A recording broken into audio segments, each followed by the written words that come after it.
時計をめぐる冒険へようこそ。 MC の MO です。オークションサイトでカシオのヴィンテージ時計を探していると、ひときわ高値で取引されている W のつく時計を目にしたことはありませんか？今回はそんな謎多き W シリーズを前編後編の2回に分けて徹底的に掘り下げてみます。さらに動画の途中ではおそらく今まで誰もやっていない企画を用意しました。私が約120本の W シリーズのデータを集めて作成したベゼルのカタログを特別公開いたします。前編となる今回はデジタル時計が大きな進化を遂げた1980年代を振り返ります。40代、50代の方は当時を懐かしみながら、若い世代の方はデジタル時計の歴史を学ぶ気持ちで最後までご覧ください。それでは行ってみましょう。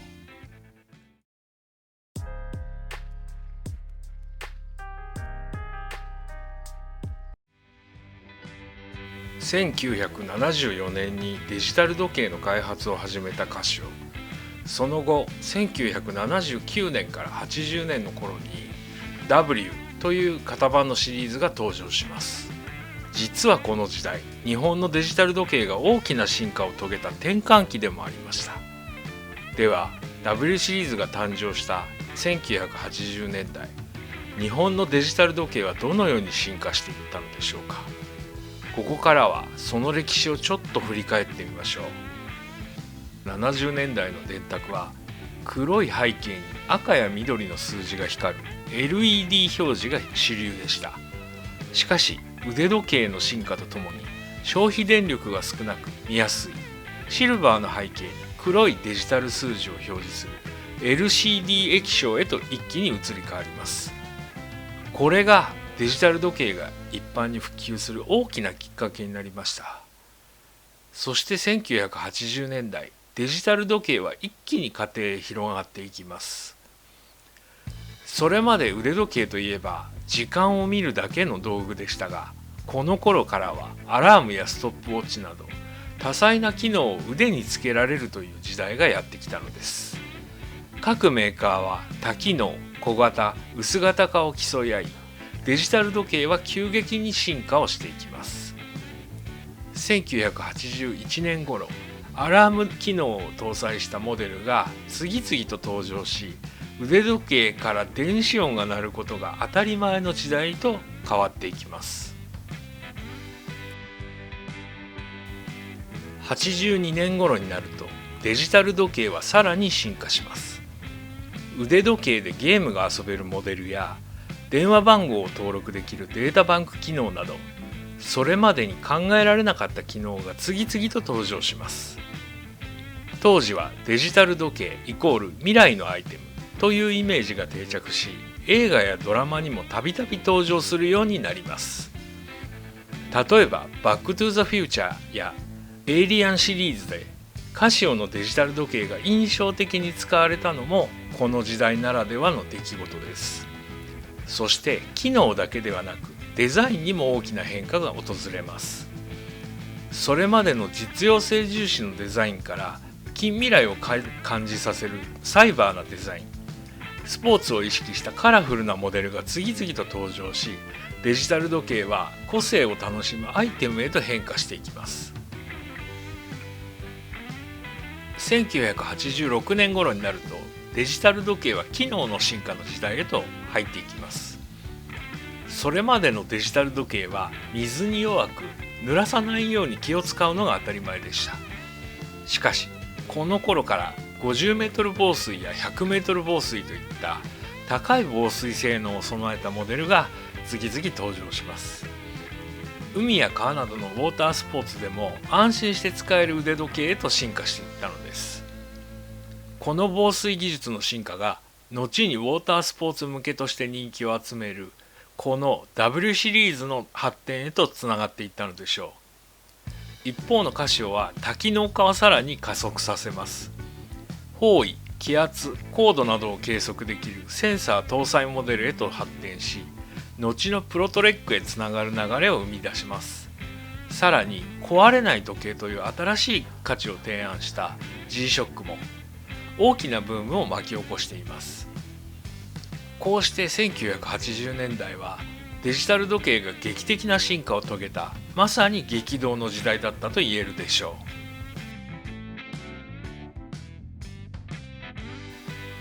今回の動画のために私は W シリーズ捕獲ミッションと題して約120本の W シリーズを徹底調査しました。調査方法は Google 検索で W○○カシオと型番ごとに検索し、ヤフオク、メルカリ、eBay、レディットなども含めて風貌やベゼルの写真を1本ずつ収集整理しています。さらにそれぞれのモデルについて発売年代、モジュール番号、防水性能を確認しました。カラーバリエーションや珍しい仕様が見つかったものは備考欄に写真を載せました。なお発売年代についてはカシオのモジュール別電池適合表の掲載時期を基準に整理していますので、多少の前後はあるかもしれません。それでは1980年代前半の W シリーズ一気に見ていきましょう。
いやー、前回の A シリーズ53本を超える80年代ダブルシリーズ76本を年代順に並べてみました。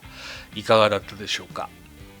サイバーなカラーリングのモデルや現在の AE モデルを思わせる世界地図付きのモデル、これって G-SHOCK の原点じゃないって思わせるようなモデルまで本当にバリエーション豊かでしたね。こうして年代順に一気にまとめてみるとデザインや機能がどんどん進化していく様子がわかります。ソーラー機能を搭載したものやカレンダーに印をつけられるユニークなモデルまであって、80年代ってこんなにいろいろ挑戦していたんだっていうふうに驚かされます。中にはあれこれってアメリカの某メーカーのあれじゃねっていうようなデザインもあって、見比べてみるのも面白いですね。さて、動画の途中で何度も登場したカジキ、スイマー、セールボートのアイコン、気になったんで調べてみました。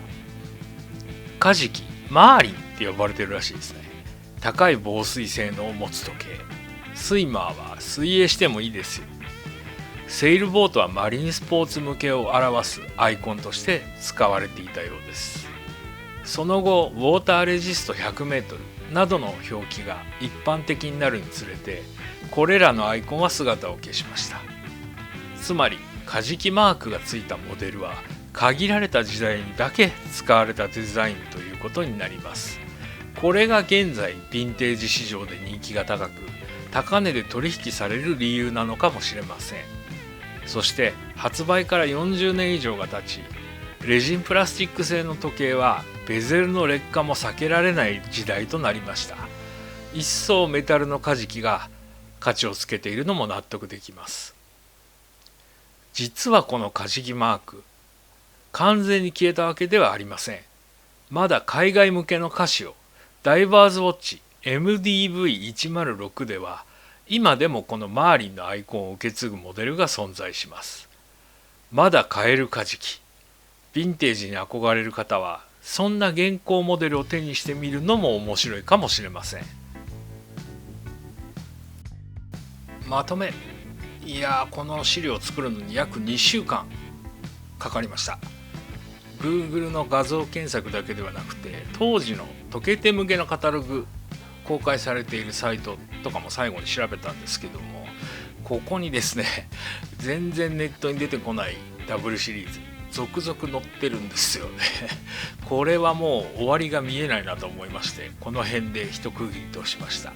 おそらくまだ2、30ぐらいは存在するんじゃないかなと思っています。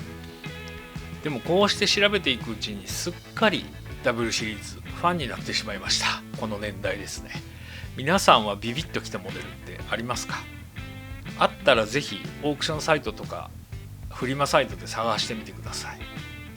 特に最近はメタルベゼルのダブルシリーズを見ると私はつい探してしまいます。先日もジャンクの W62 っていうのを手に入れたんですが、残念ながらモジュール400番壊れていまして、今も交換用のモジュールを探し続けています。こんな風に部品を探したり修理に挑戦したりする時間もヴィンテージウォッチならではの楽しみなのかもしれません。そして次回は1989年以降の後期ダブルシリーズ、どのように変わったかを追いかけていきます。さらに進化を遂げたダブルシリーズの世界を一緒に巡っていきましょう。今日も最後までご覧いただきましてありがとうございました。面白かったら高評価とチャンネル登録をお願いいたします。皆さんの情報や思い出の時計、ぜひコメントで教えてください。それではまた次回、時計をめぐる冒険でお会いしましょう。MC の MO でした。またね。